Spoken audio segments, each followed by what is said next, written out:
Hey everyone, welcome back to Use the Bitcoin. Today, we're diving into an exciting opportunity, the Avalon Airdrop.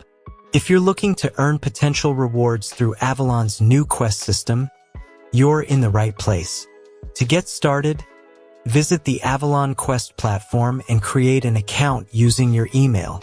Once you're in, head over to the profile page and complete all required details.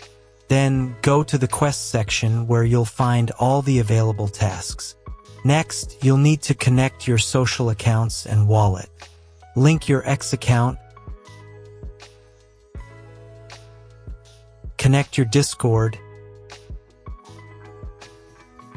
and integrate your MetaMask wallet as required.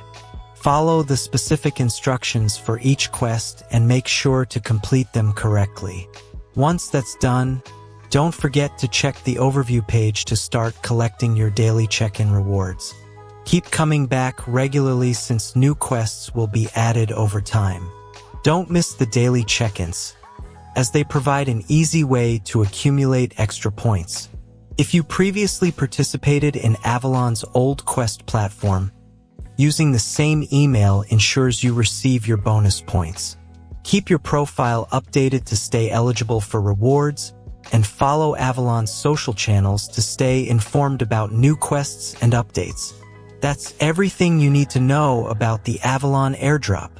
This is a great chance to earn points and position yourself for future rewards. Make sure to start now and stay active to maximize your benefits. If you found this guide helpful, don't forget to like this video, subscribe to Use the Bitcoin, and hit the bell icon for more crypto updates. See you in the next one.